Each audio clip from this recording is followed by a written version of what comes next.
This is Chip in his human form.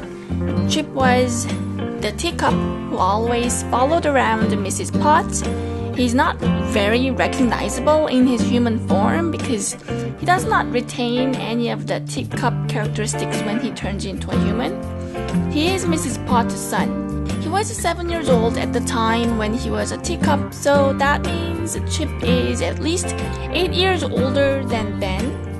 But still, out of all of the people who live in the castle, Chip would be closest to Ben's age. It is entirely possible that Chip and Ben played together. I was tossing between Carlos and Jay as Ben's best men, but both did not quite feel right.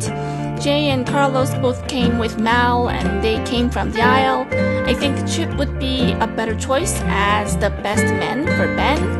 If Chip stayed in the castle with Mrs. Potts, then Ben and Chip would be very close, even though one would be the prince and the other one is the servant's son. There is a strange theory online that Chip might be King Beast's illegitimate son and the enchantress is actually Chip's mother. Mrs. Potts is simply covering up for King Beast because Chip's human form looks kind of like King Beast. But we know that theory is impossible because King Beast would have been too young to be Chip's father. So we will stick with the theory that Chip is Mrs. Potts' actual son. The reference for Chip is the human version of Chip as he appeared in the animation in the sequel.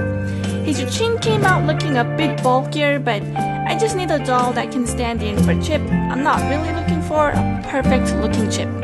To make Chip, I started with a male doll. I rolled up a ball of aluminum foil and then covered it up with polymer clay.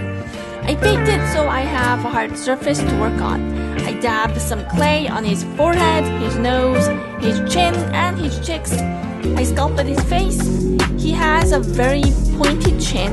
He is smiling, so his cheeks are squeezed slightly upward. He has a pointy nose, but not too pointy. I dotted his lips with a thin roll of clay. I gave him a big smile. I gave him 2 ears on the sides and then baked his face.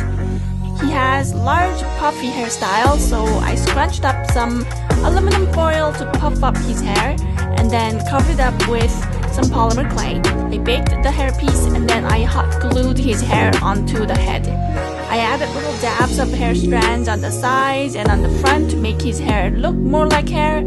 I also added a little bit of a ponytail on the back of his head. And then I baked his head one last time. Next, I painted his hair blonde. I painted his eyes blue, his eyebrows are brown.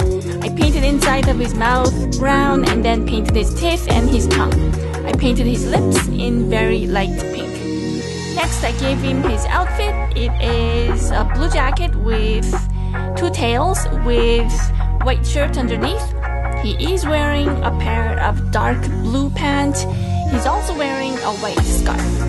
I made the jacket by cutting out a longer back panel with 2 coattails. The front panel is shorter. I sewed them together and then cut open the front and then close it again. I want the jacket to look like it is a front opening jacket, but the actual opening is on the back. I added 2 arms and a white panel underneath the jacket. It looks like he is wearing a white shirt, but there is no actual shirt underneath. I added a dark blue collar on the jacket and a white scarf. I finally glued some golden beads where the buttons appear. And then